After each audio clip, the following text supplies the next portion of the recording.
Tem uma polêmica para vocês, então, que eu tava guardando para esse momento. Relacionado aí também a redes sociais, obviamente, né? E todo assunto que a gente tá falando. Mas porque eu consumo conteúdo de um cara, e esse cara provavelmente vocês conhecem também, que é o Wilker Leão. Já ouviram falar nesse cara? Já ouvi falar. Tá.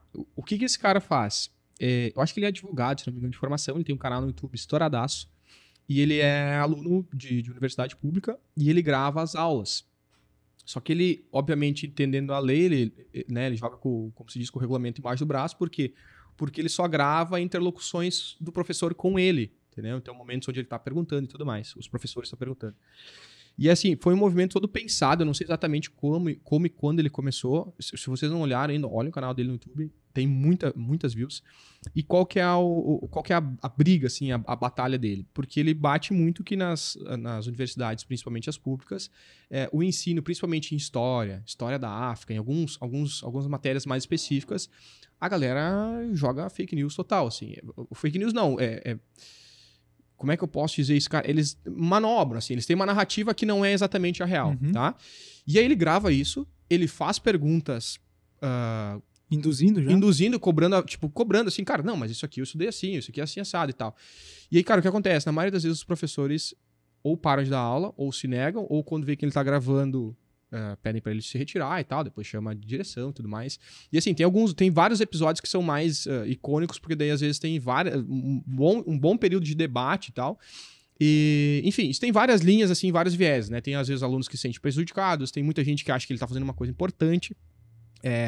Eu acho que tem alguns pontos que ele traz, alguns vídeos que eu já assisti, que, cara, o que o professor tava falando realmente era bem tendencioso, e aí se não tivesse sido gravado e exposto, nunca viria a público, entendeu? Não teria contraponto. Não teria contraponto, enfim. Como deve ter passado batido há 50 anos. Né? Exatamente. E aí, assim, a minha pergunta pra vocês aqui em cima disso o que vocês acham desse uso, assim, especificamente de celulares, de redes sociais em ambientes como esse?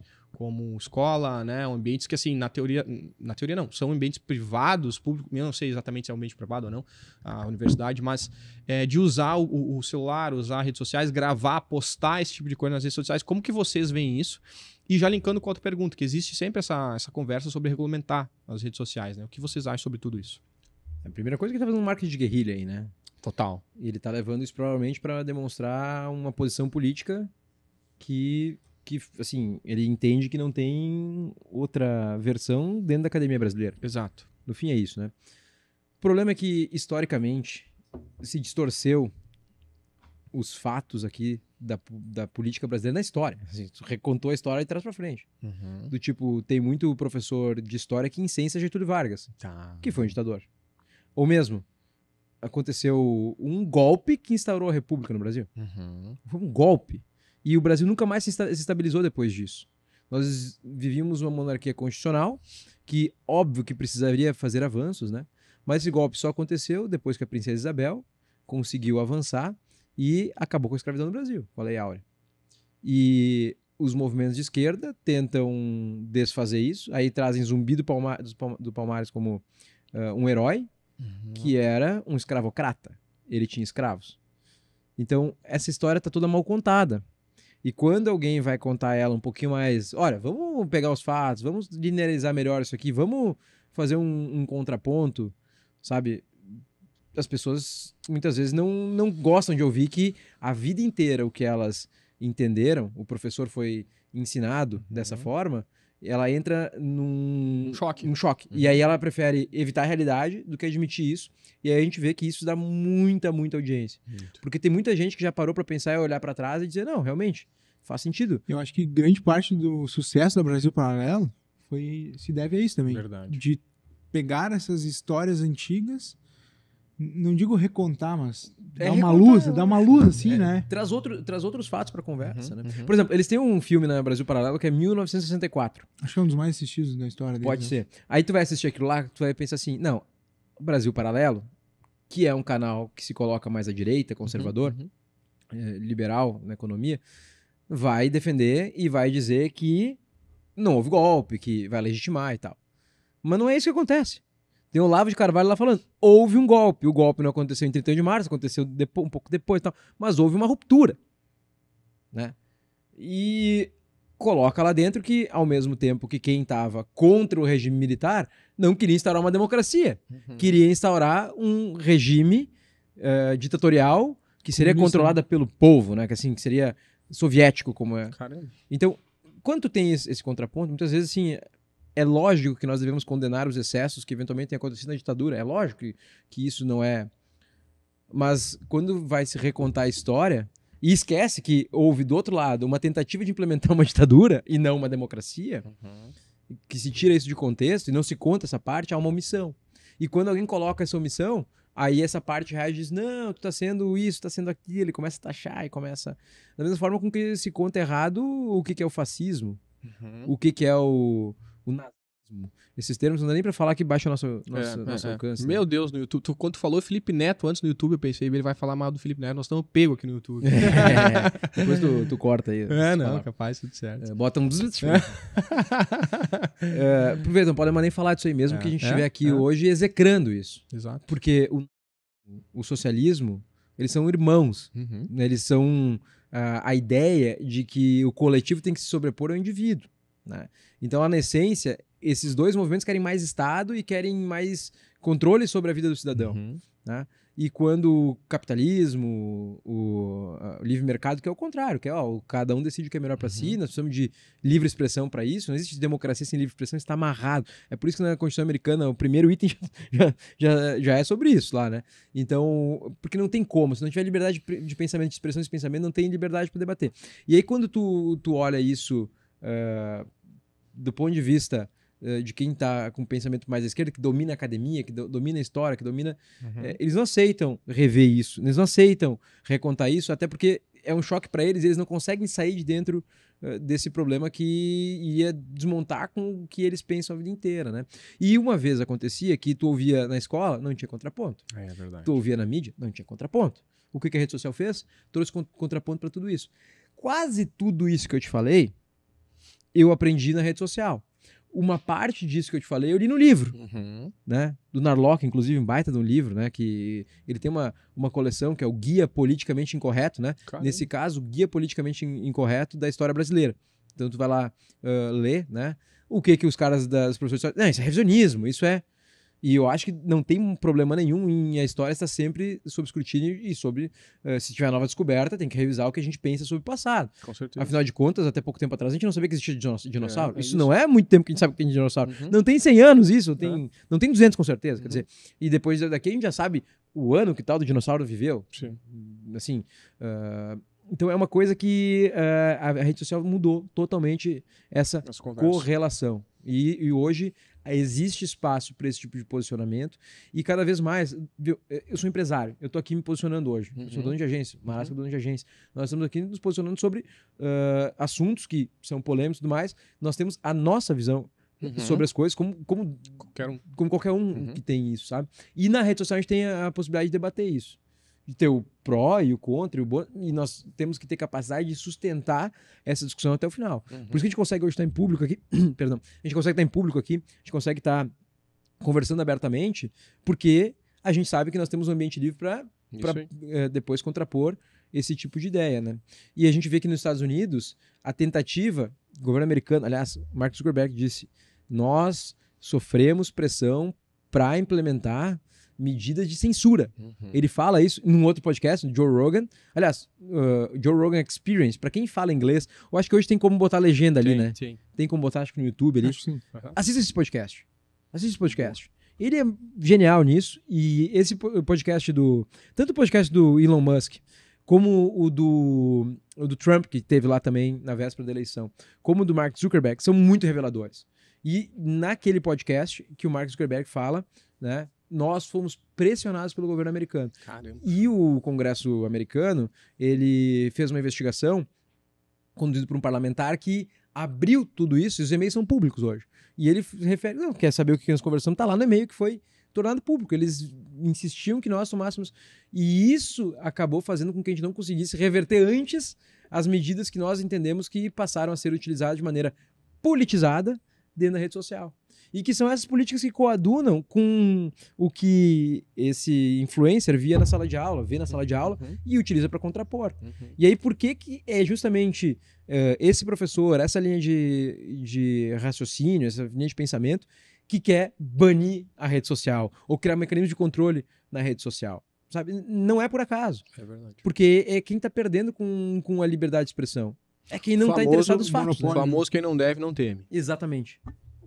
Então, é polêmico. Tá. Eu acho que é polêmico. Mas não deveria ser polêmico. É verdade. É polêmico hoje porque isso deveria ser a base da nossa civilização. Sim. A base. Ninguém deveria se hoje achar que nós não devemos ter liberdade de expressão. Pelo amor de Deus, estamos em 2025 já. Uhum. E hoje tem um debate sobre ter liberdade de expressão ou não. Ministros do STF falam que a liberdade de expressão ela tem que ser limitada. Devemos ter como pauta principal assim, criar mecanismos eventualmente de responsabilização para aqueles que cometem crimes de fato. Uhum. Né? Por exemplo, a gente vê... Esse é um dos grandes problemas do Brasil, né? A gente... Primeiro, tu restringe para todo mundo, né? E, de fato, não pune quem realmente merece, né? Que é os bons pagam pelos ruins, né? A gente nasceu, cresceu ouvindo isso, né?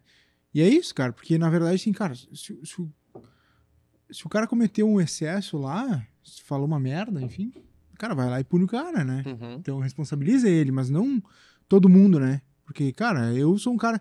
Eu consumo muito rede social, mas eu, de posicionar, enfim, eu sou... A gente sempre fala que rede social é um bar, né? Eu sou o cara que senta lá no canto e fica observando. Mais ou menos, de vez em quando posto negocinho nos stories. Né? Não, até posto, mas assim... Mas é bem mais pouco, do que assim, eu, né? inclusive, ultimamente. Né? Mas é bem pouco, assim, né? Esses dias eu retuitei umas coisas que eu não fiz. Mas assim... então, eu sou o cara que observa. E eu quero observar. Não me tira esse direito aí, sabe? Sim, aí que tá. Porque se tu quer consumir, a gente tem que ter o direito de consumir esse tipo de conteúdo. E, eventualmente, vai ter gente que não vai concordar com a gente, com essa linha de ser. Sim. E aí, a gente vê que esse tipo de valores é o que nos levam na direção de pessoas que coadunam com esses valores. Uhum. E cada vez mais... Isso é muito curioso de ver, sabe? Cada vez mais, a gente tem o contato... Eu tô te contratando porque eu tenho os mesmos valores que eu. Uhum. É verdade. Sabe? Isso é muito curioso, cara. É verdade. Nós temos os mesmos valores, eu quero trabalhar com gente que tem os mesmos valores, Uhum. se tiver a mesma competência, então, né? Obviamente, uma coisa eu tenho certeza. Se a gente fosse incompetente, eu não contratava. Sim, com Os certeza. nossos clientes, o nível de exigência que a gente tem, Com certeza. nós não contratávamos. Tanto no setor público como no privado e na reputação, que é a gestão de política, basicamente. Uhum. Então, se nós fôssemos incompetentes, nós estaríamos com um negócio hoje que está dando super certo.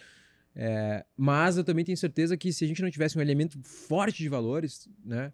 E mesmo quando tem pessoas, grupos, enfim, que dentro do negócio não concordam tanto, né? Tem gente que daqui a pouco não tem tanta visão, tem um respeito, porque a gente nunca foi desrespeitoso. Isso é importante. Sabe, a gente tem eu tenho amigos de esquerda, muito curioso, assim, que lá da época da universidade, eu fiz amigos de esquerda, assim. Uhum. Eu tenho um amigo meu, que é professor da URGS, engenharia ambiental, é o Maurício Paixão. Ele tem a visão toda de esquerda. Ele defende o racismo ambiental. É uma pauta dele. Cara. E no inbox, assim, no Instagram, a gente conversa muito, né? A gente, assim, de maneira respeitosa, eu falo, cara... A gente assistia os jogos do Inter, né? Na final da Libertadores 2010, nós estávamos juntos. Eu tô com uma camiseta dele, do Dunga, camisa número 8 lá. Tem uma ligação mesmo, assim, de amigo. Naquela época a gente não tinha debate político entre eu e ele. Não era uma coisa tão... Depois, quando a gente foi começando a se desenvolver e crescer e amadurecer, a gente teve seu lado. Não me surpreendeu que ele foi pra esquerda, mas me surpreende um pouco até o radicalismo dele em algumas pautas, assim, que ele é bem, né? Professor da URGS hoje. E a gente conversa bastante, debate no inbox, acho que tá a visão errada pra isso, errado aquilo.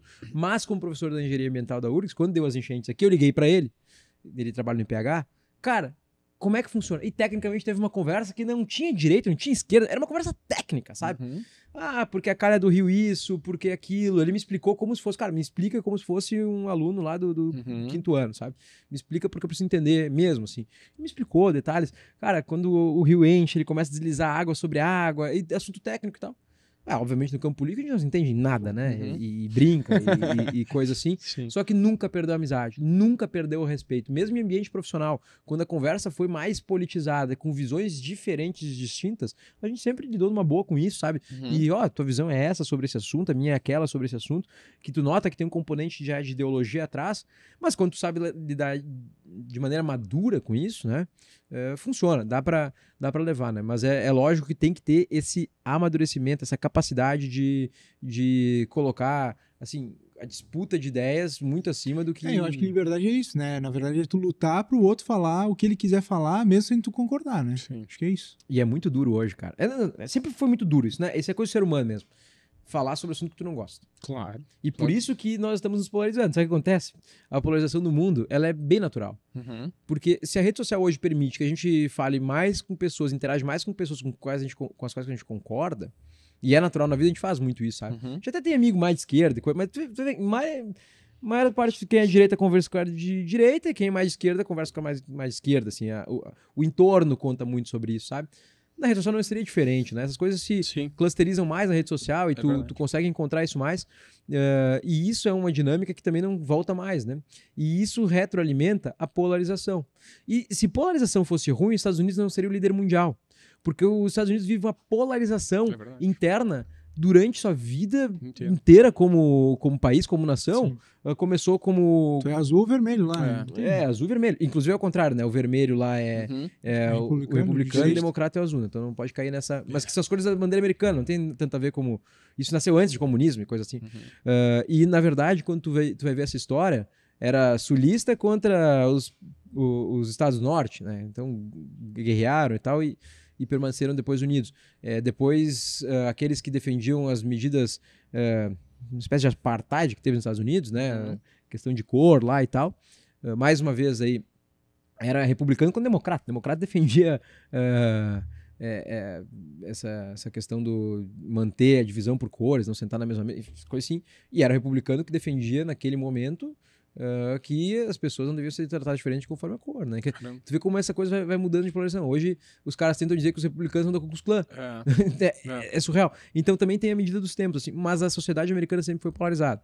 Quer um país que não é polarizado? A China não é polarizada. É proibido ser contra o partido chinês lá, o Partido Comunista Chinês, o PCC. É proibido ser contra. Não tem polarização lá, né? Então, as pessoas falam que a polarização é ruim. É muito pior quando não pode ter polarização. Claro. Eu até diria que a polarização é uma simplificação que o nosso cérebro faz para nos aglutinarmos em grupos, assim, e que é difícil de acontecer diferente. É lógico, assim, democracias desenvolvidas como na Europa também, tu tem, daqui a pouco, polos que se formam diferente. Tem o verde, tem o comunista, socialista, enfim, e tem o de direita, e tem o liberal. É diferente. Mas no frigir dos ovos, eles são oposição à situação. Sim. Então, a tendência à polarização, ela é natural da sociedade. E isso está acontecendo e implica na nossa relação cotidiana e na questão municipal, e na questão local, na eleição regional. Isso vai acontecer, né? Tá.